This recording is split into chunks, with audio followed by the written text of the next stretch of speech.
Aloha, it's good seeing you today. We are talking about chords like G major, C major, and D major, three major chords in the key of G. When we do tone leading, we're trying to move G major maybe to our C, to our D,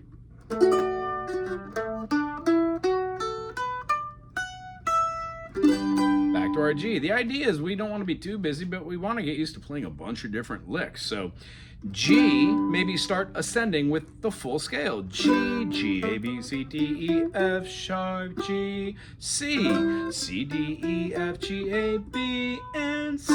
Then D, D, E, F, sharp, G, A, B, C, sharp, D. Then back to G. The only note that really didn't fit in that we talked about is that C sharp.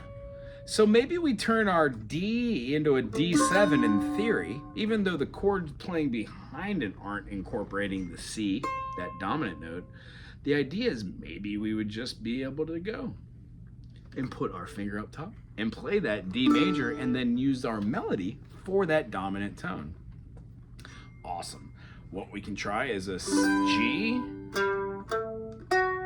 which is a open to major 7. Then when we play our C, we could have a C, D, and then our major 7 in the key of C is our B. And then when we do our D, D, E, and then rather than having the C sharp, we could have the C, and then back to the G. Overall, the first thing we tried was C, and then D, but played as a mixolydian with the C, and then back to the G. The next time we went through, we did 1, 2, 7 on each one, except for the C, we went to a minor 7.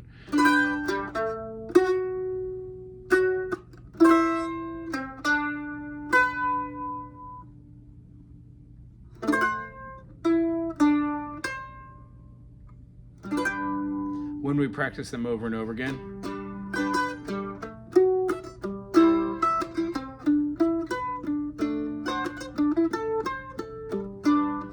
any version you want. Maybe then try pentatonics.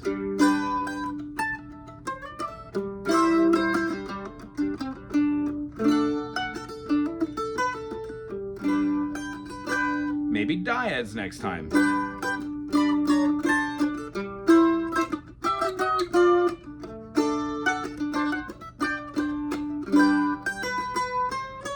Maybe bebop Dorian.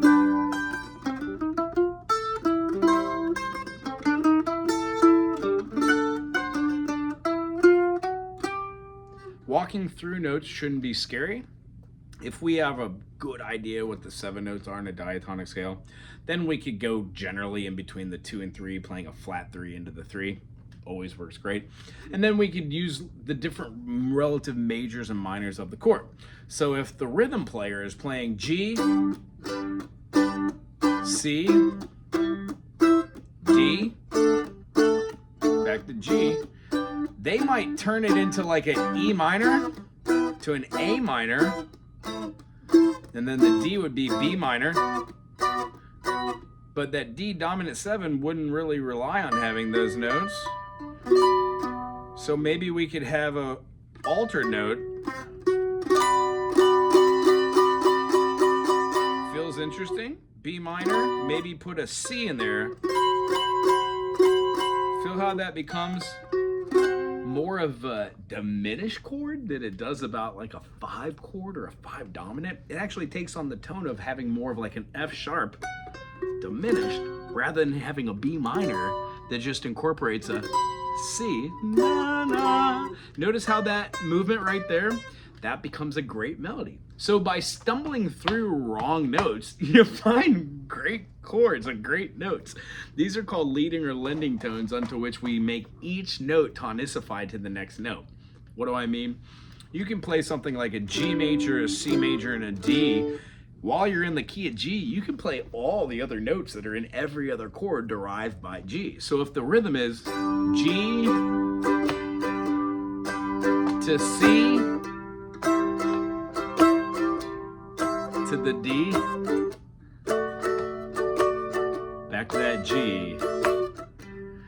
I'm gonna use dyads to work myself up in a different place.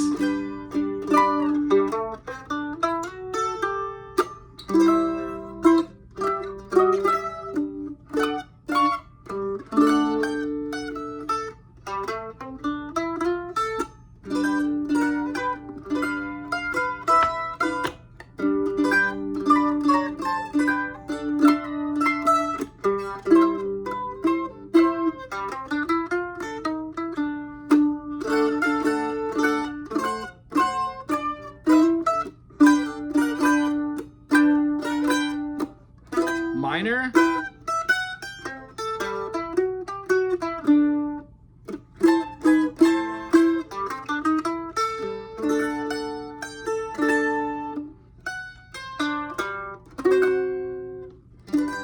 By messing around with the chords, trying to play the relative minors of each one of these, and then realizing I could do the F sharp diminished along with that B minor works quite well.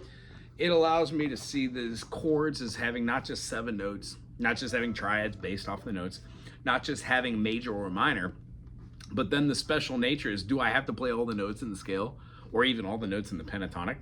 Where are the meat and potatoes of each one of my scales? Well, they're the 3 to the 4 and the 7 to the 8. If I'm in a minor, it's not the 3 to the 4 now, it's the 2 to the 3, right? Because we're now playing from the diminished to the 1 chord, or you're gonna inevitably be going up to that 6, 7 mark where you're gonna be seeing those as major chords. Also very challenging and fun. Cool.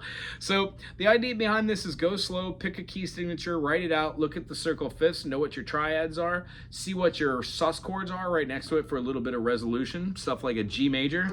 If we have a G sus and we resolve to a G, knowing what that sus note is, the C over the top of the G, giving us that tone. Well, if you could do it in G, incorporate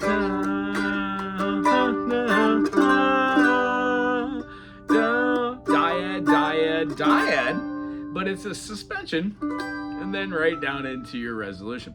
These are all little tips, tricks, and caveats that all these videos and all of our sessions have covered. Next week, regardless if it's going to be our last session, I'm going to give you a super long exit video, so it's just something to refer back to. And it bullet points what you can actually just start teaching to other students. Remember, when you teach a younger student or a student of any age that's just the beginner or a novice or intermediate, it solidifies what you already know, and it puts that drive underneath you to start asking and answering questions. If you do end up teaching, feel free to call on me as a resource. If I don't know the answer to any of the questions posed by any of your students or by yourself, I will find the answer for you from my teachers, and I will get back to you. Other than that, I'm looking forward to seeing you next week. And if you have any questions about this, put it in the comment section or reach out to me. Aloha.